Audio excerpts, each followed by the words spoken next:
வணக்கம். Reliance Jio 4G அப்படின்றது trial version release பண்ணியிருக்காங்க. கிட்டத்தட்ட 30 MBக்கு மேலே வந்து மொபைல்லே ஸ்பீட் கிடைக்கிது அப்படின்னு சொல்லிட்டு நிறையா நியூஸ் மீடியாவில் வந்து செய்திகள் பார்த்தேன். ரொம்ப சந்தோஷமான விஷயம்.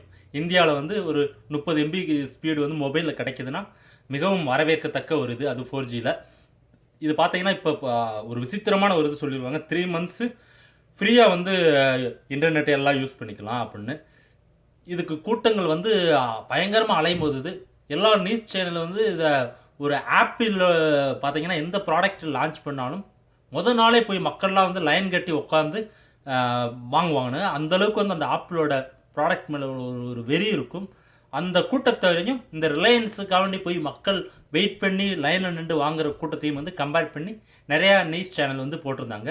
அது பயங்கர ஒரு நகைச்சுவையாக இருந்துச்சு. இது பார்த்தீங்கன்னா எனக்கு ஒரே ஒரு சின்ன ஒரு டவுட் தான்.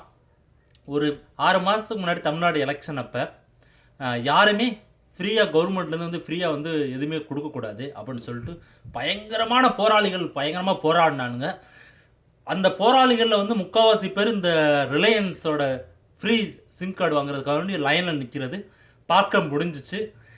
எனக்கு ஒரே ஒரு டவுட்டு தான், ஏன் ஒரு மக்கள் வந்து ஒரு சாதாரண ஒரு மக்களுக்கு ஒரு ஃப்ரீயாக போகிறப்ப அது எல்லாத்தையுமே வந்து சோம்பேறி ஆக்கிவிடும் என்று சொன்ன அதே மக்கள் இன்றைக்கி வந்து அவங்களுக்கு தேவை அப்படின்றப்போ இந்த ரிலையன்ஸ் வந்து 3 months ஃப்ரீயாக கொடுக்குறானே, இந்த 3 மாதம் வந்து நல்ல படத்தெல்லாம் டவுன்லோட் பண்ணுவோம், நல்லா யூஸ் பண்ணலாம் அப்படின்னு சொல்லிட்டு லைனில் நிற்கிறீங்களே, இதுக்கும் என்ன வித்தியாசம் அப்படின்னு தான் எனக்கு தெரியல.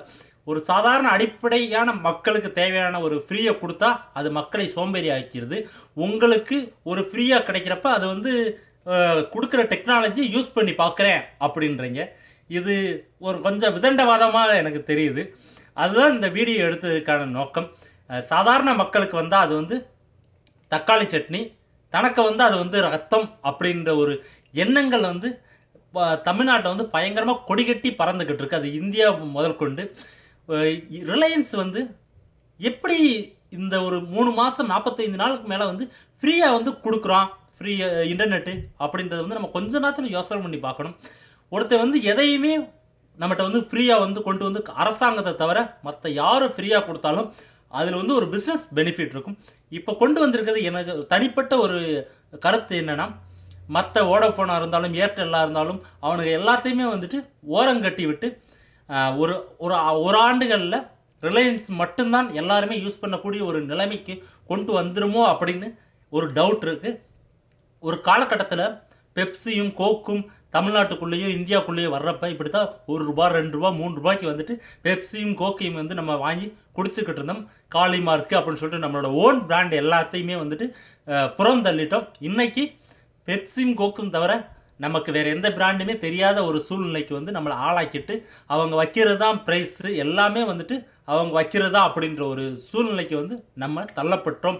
அந்த சூழ்நிலைக்கும் நம்ம இந்த ஜியோ 4G மூலிமா வந்து தள்ளப்பட்டு விடுவோம் அப்படின்ற ஒரு டவுட்டு எனக்கு இருக்குது. ஏன்னா ஒரு 2003 நினைக்கிறேன் அந்த டைமில் ரிலையன்ஸ் தான் சேம் ₹500 வந்து ஒரு மொபைல் கொடுத்தாங்க.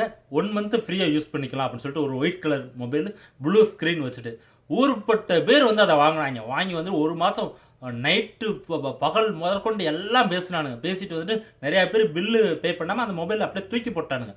ஃபைனலாக அது வந்து ஒன்றும் ஆகலை. அவங்க என்ன பண்ணாங்க, லாஸ் ஆயிடுச்சு இந்த பிஸ்னஸ் அப்படின்னு சொல்லிட்டு அரசாங்கத்துக்கு வந்து கணக்கு காட்டி அவங்களோட டேக்ஸ் இதெல்லாம் வந்துட்டு ஆட்டோமேட்டிக்காக வந்து குறைச்சிருப்பாங்க. அதுதான் நடந்துச்சு. இப்படின்னு சொல்லிட்டு ஒவ்வொரு இது வந்து பார்த்தீங்கன்னா ரொம்ப கம்மியான விலையில் கிடைக்கக்கூடிய ஒரு பிஸ்னஸ் தான் வந்து ரிலையன்ஸோட ஸ்ட்ராட்டஜி. அந்த வகையிலையும் இந்த வகையில் இந்த ஜியோ 4G சேர்ந்துடக்கூடாது அப்படின்றது தான் என்னோட விருப்பமும் உங்களோட விருப்பமும் கூட.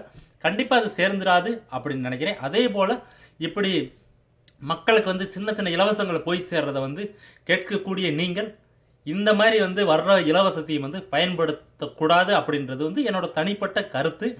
அப்படி பயன்படுத்தினீங்கன்னா மக்களுக்கு இலவசம் போய் சேர்றதையும் வந்து நீங்கள் கொஸ்டின் கேட்கக்கூடாது அப்படின்னு சொல்கிறேன். நன்றி, வணக்கம்.